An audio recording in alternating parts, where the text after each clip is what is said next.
In a major success, Assam Police on May 21 seized cough syrup bottles worth rupees 25 lakhs, Golapara district.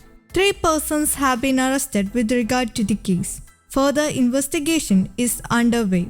Based on the intel, Assam Police, in collaboration with the 152nd Battalion of CRPF, launched a search operation during which bottles were seized, informed DSP of Golapara.